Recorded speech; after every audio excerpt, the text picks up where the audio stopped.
Chapter 8.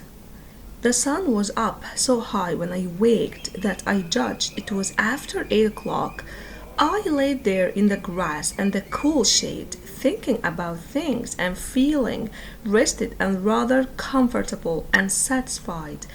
I could see the sun out at one or two holes, but mostly it was big trees all about and gloomy in there amongst them.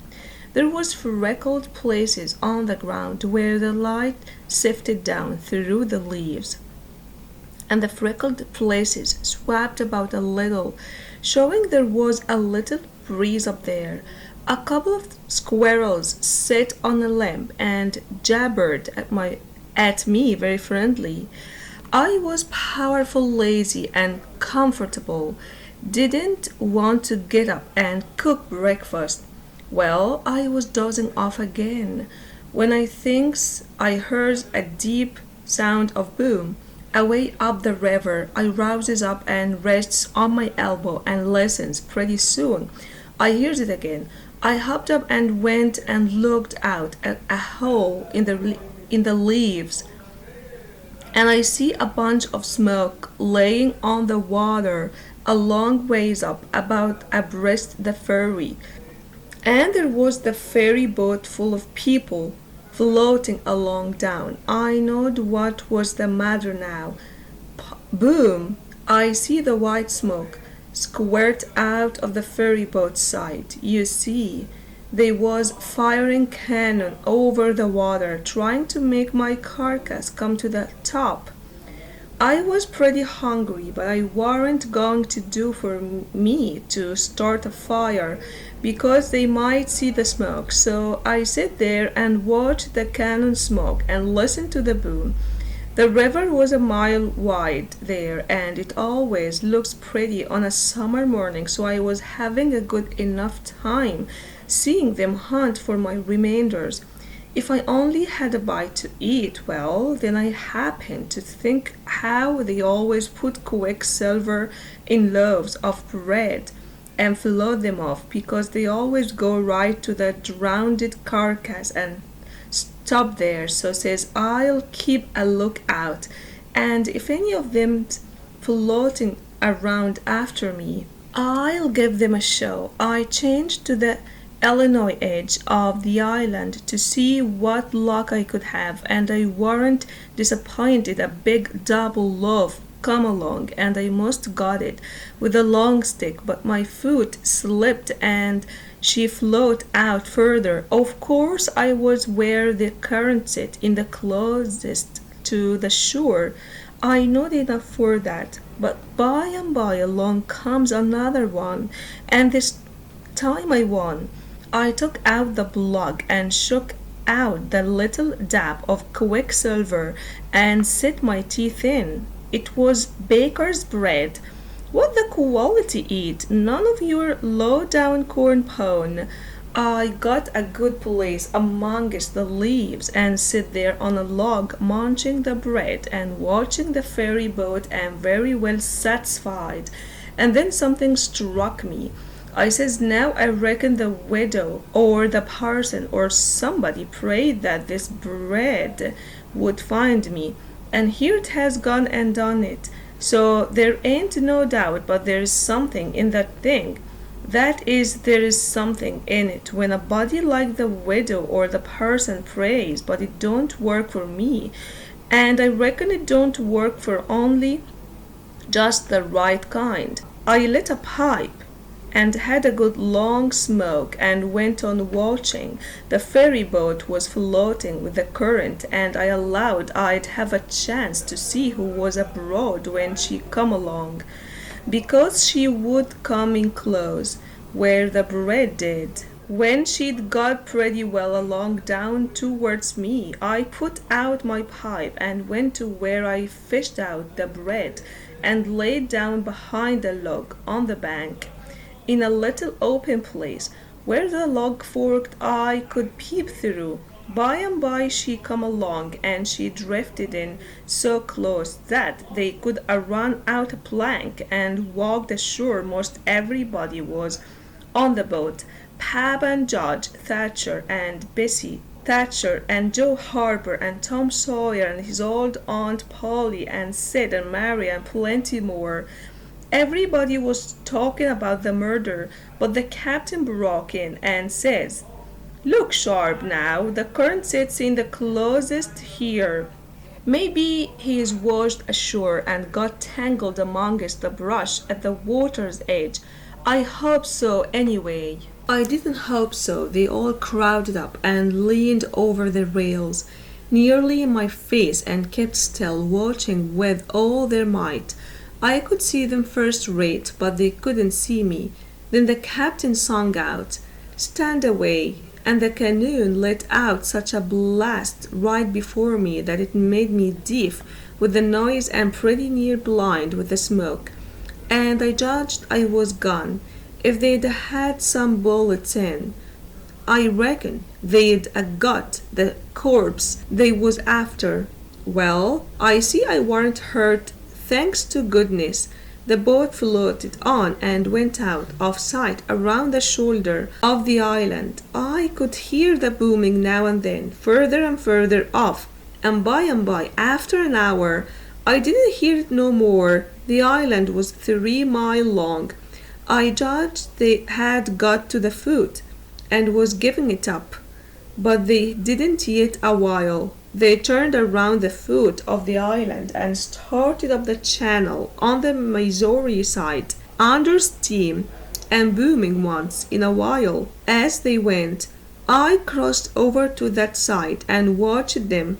When they got abreast the head of the island, they quit shooting and dropped over to the Missouri shore and went home to the town. I knowed I was all right now. Nobody else would come a hunting after me. I got my traps out of the canoe and made me a nice camp in the thick woods.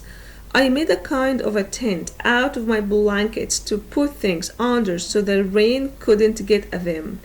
I catched a catfish and haggled him open with my saw, and towards sundown I started my campfire and had supper.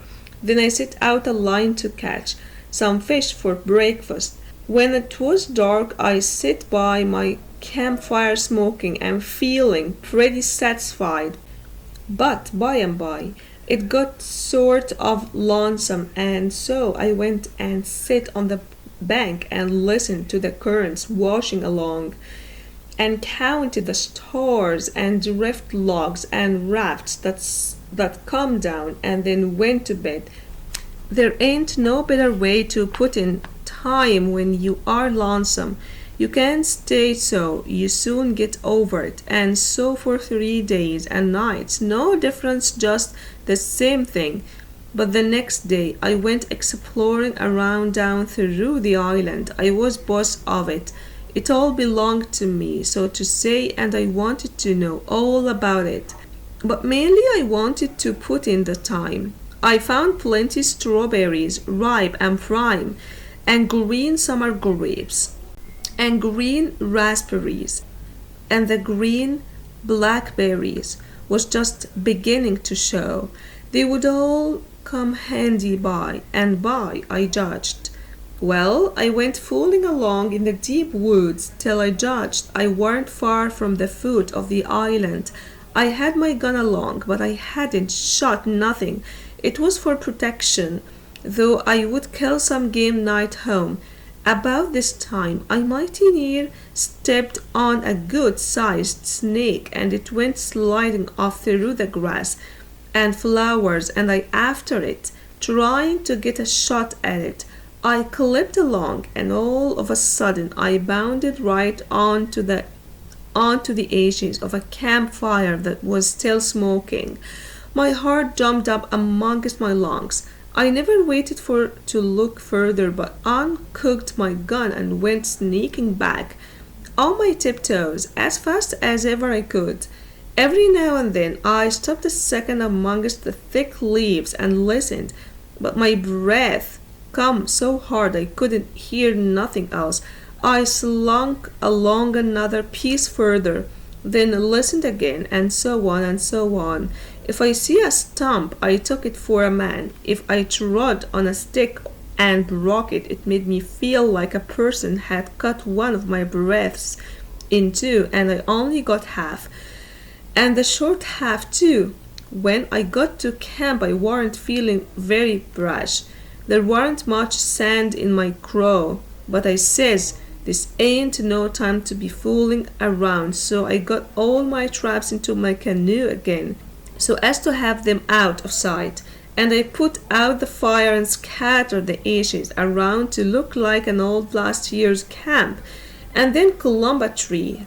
I reckon I was up in the tree 2 hours, but I didn't see nothing. I didn't hear nothing. I only thought I heard and seen as much as a thousand things. Well, I couldn't stay up there forever, so at last I got down, but I kept in the thick woods and on the lookout all the time. All I could get to eat was berries and what was left over from breakfast. By the time it was night, I was pretty hungry, so when it was good and dark, I slid out from shore before moonrise and paddled over to the Illinois bank. About a quarter of a mile, I went out in the woods and cooked a supper, and I had about made up my mind I would stay there all night, when I hear a plunkety-plunk, plunkety-plunk, and says to myself, horse is coming, and next I hear people's voices. I got everything into the canoe as quick as I could, and then went creeping through the woods to see what I could find out. I hadn't got far when I hear a man say, we better camp here if we can find a good place. The horses is about beat out. Let's look around. I didn't wait, but shoved out and paddled away easy.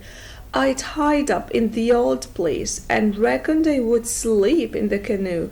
I didn't sleep much. I couldn't somehow for thinking, and every time I waked up, I thought somebody had me by the neck. So the sleep didn't do me no good. By and by I says to myself, I can't live this way. I am a-going to find out who it is that's here on the island with me. I'll find it out or bust. Well, I felt better right off. So I took my paddle and slid out from shore just a step or two, and then let the canoe drop along down amongst the shadows. The moon was shining, and outside of the shadows it made it most as light as day. I poked along well onto a hour, everything still as rocks and sound asleep. Well, by this time I was most down to the foot of the island. A little ripply, cool breeze began to blow, and that was as good as saying the night was about done. I gave her a turn with the paddle and brung her nose to shore. Then I got my gun and slipped out and into the edge of the woods.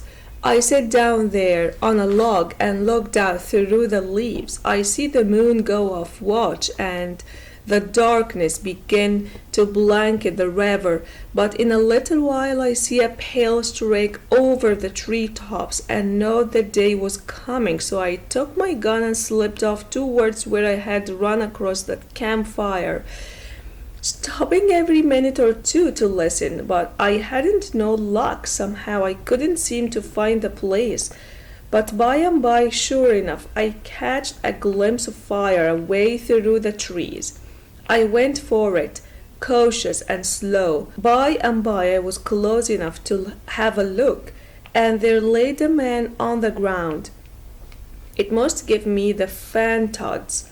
He had a blanket around his head, and his head was nearly in the fire. I sat there behind a clump of bushes, in about 6 foot of him, and kept my eyes on him, steady.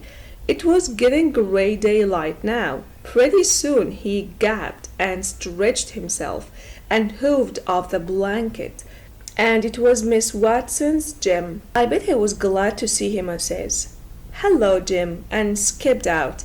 He bounced up and stared at me wild. Then he drops down on his knees and puts his hands together and says, "Don't hurt me, don't. I ain't ever done no harm to a goss.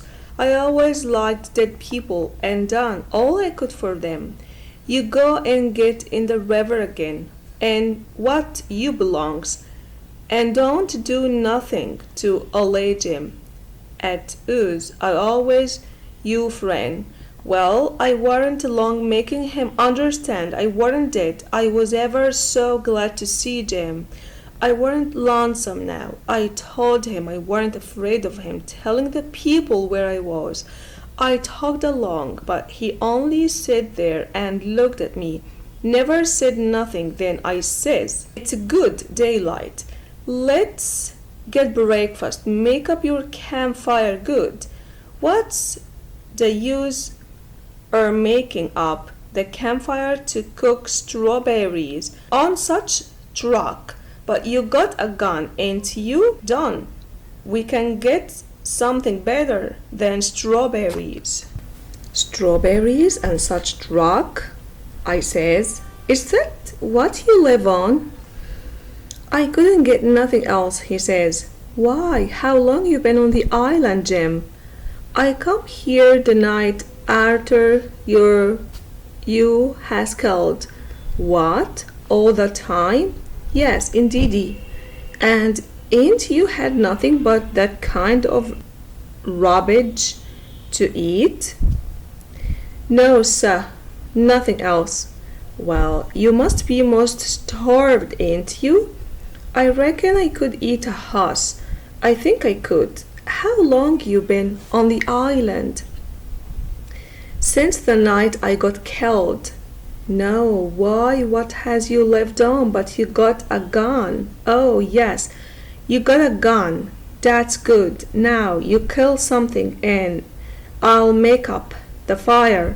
So we went over to where the canoe was, and while he built a fire in a grassy open place amongst the trees, I fetched meal and bacon and coffee pot and frying pan and sugar and 10 cups, and the nigger was set back considerable because he reckoned it was all done with witchcraft.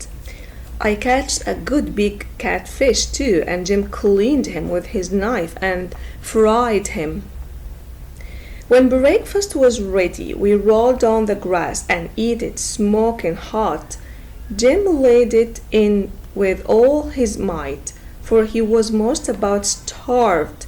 Then when we had got pretty well stuffed, we laid off and lazied. By and by Jim says, "But looky here, Huck, who was it that was killed in that shanty if it weren't you?"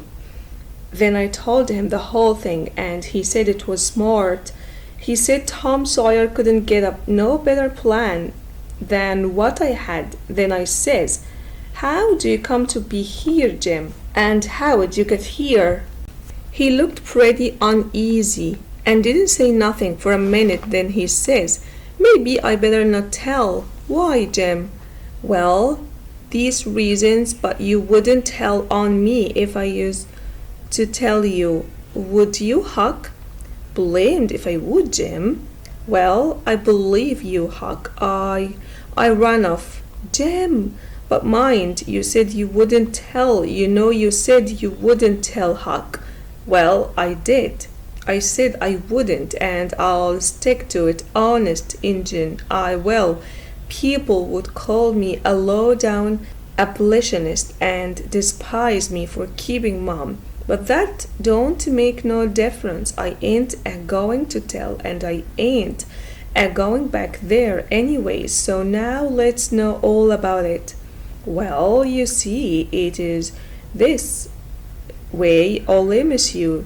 That's Miss Watson. She pecks on me all the time and treats me pretty rough, but she always said she wouldn't sell me down to Orleans, but I noticed there was a nigger trader round the place considerable lately, and I began to get uneasy. Well, one night I creeps to Didu pretty late, and Didu warn't quite shut, and I hear Old Monsieur tell the welder she going to sell me down to Orleans, but she didn't want to.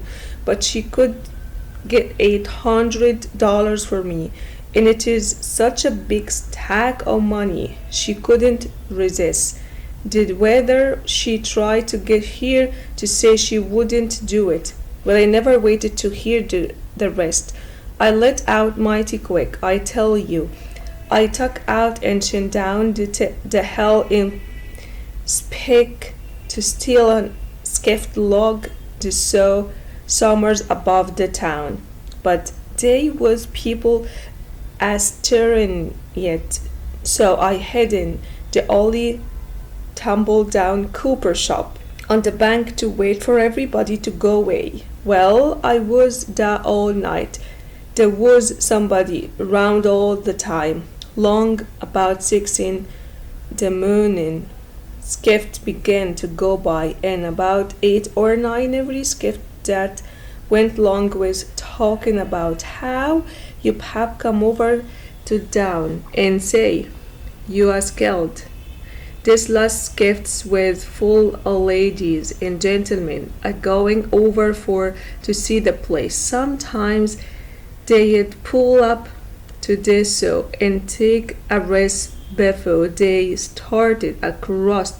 So by the talk I got to know all about the killing. I always powerful sorry you are skilled, Huck, but I ain't no more now. I laid down under the shavings all day. I was hungry, but I weren't afeard, because I knowed all monsieur on the weather was going to start to the camp meeting right after breakfast and be gone all day, and they knows I goes off with the cattle about daylight, so they wouldn't expect to see me round the place, and so they wouldn't miss me till after dark in the evening. The other servants wouldn't miss me, 'cause they'd shin out and take holiday soon as the old fox was out in the way. Well, when it come dark, I took out up the river road and went about 2 miles or more to where they weren't no houses. I'd made up my mind about what I's going to do. You see, if I kept on trying to get away afoot, the dogs would track me. If I stole a skiff to cross over, they'd miss that skiff. You see, and they'd know about what I'd land on the other side and what to pick up my track. So I says a raft is what I's arter it don't make no track. I see a light a comin' round the pent by me by, so I would and shove a log ahead of me and swam more'n halfway across the river and got in mongest the driftwood and kept my head down low, and kinder swam again the current till the raft come along. The swam to the stern of it and took a halt. It clouded up on was pretty dark for a little while, so I climbed up and laid down on the planks. The men was all day yonder in the middle where the lantern was. The river was arisen and there was a good current, so I reckoned at by fooning the morning I'd be 25 miles down the river, and I'd slippin' just before daylight and swim ashore and take to the woods on the Illinois side.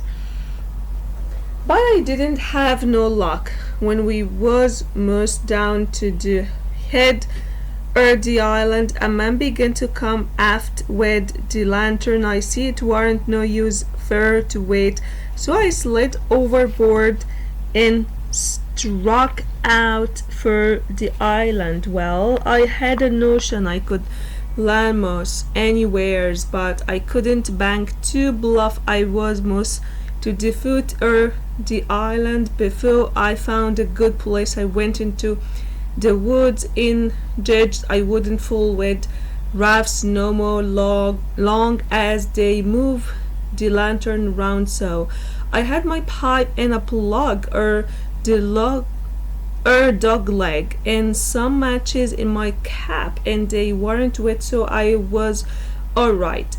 And you know ain't had no meat nor bread to eat all this time.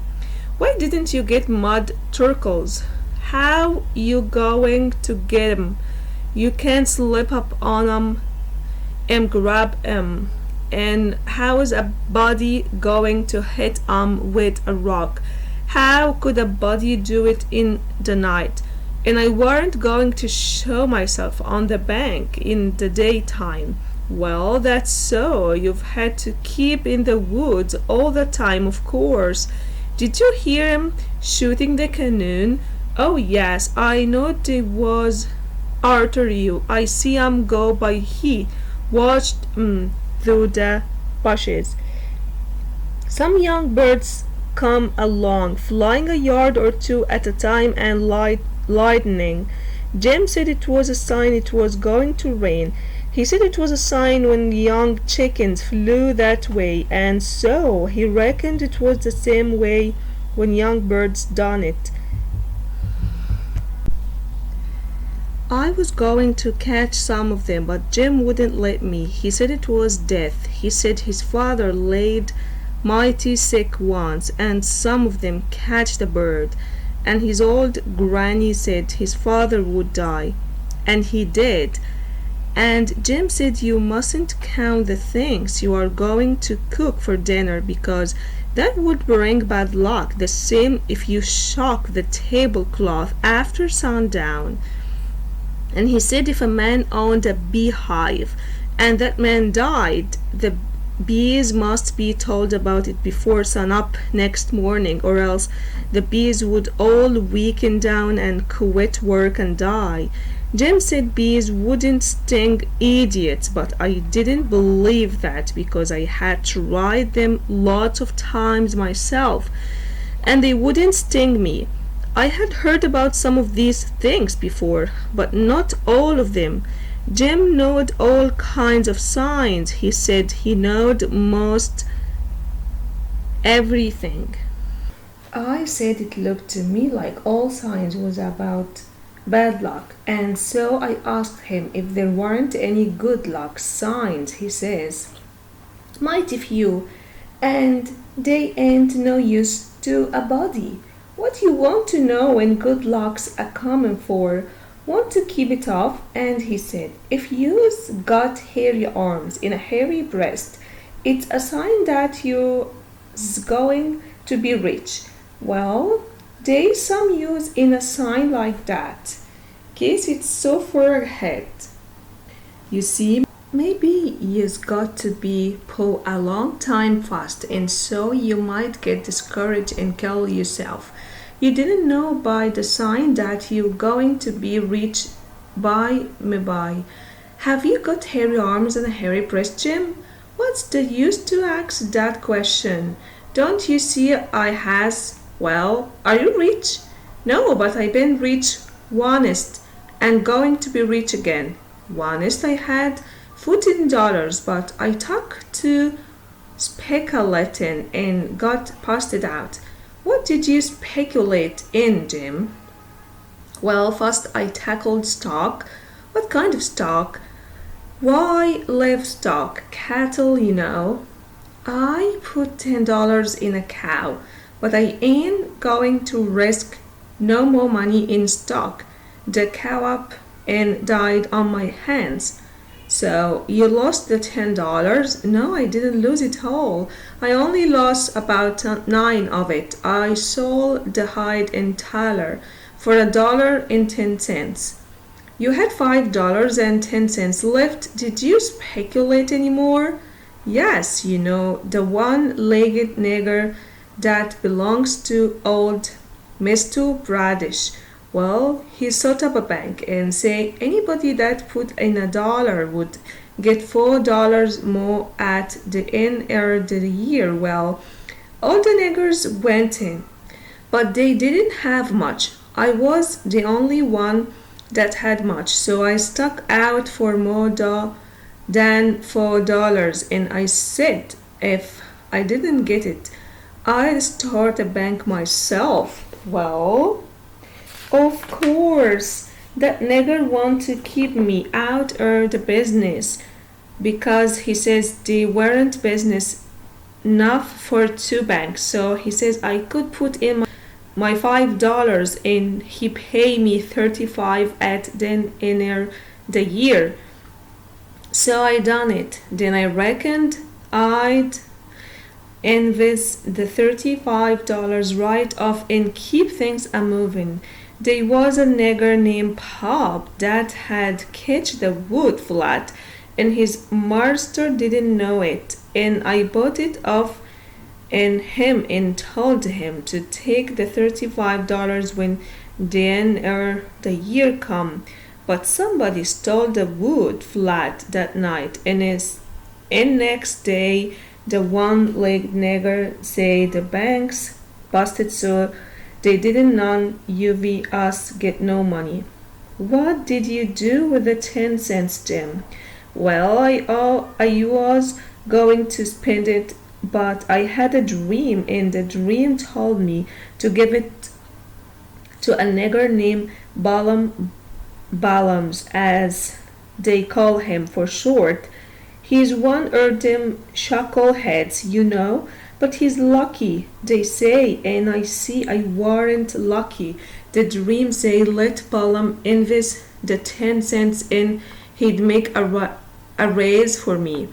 Well, Balaam he took the money, and when he was in church, he hear the preacher say that whoever give to do pulling to do Lord and bow to get his money back 100 times.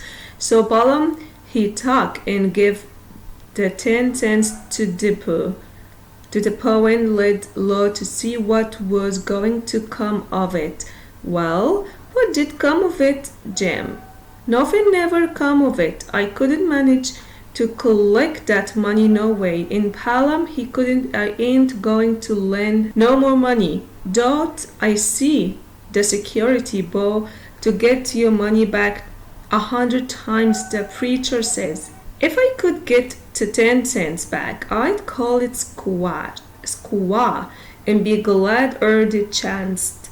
Well, it's all right anyway, Jim, long as you're going to be rich again sometime or other.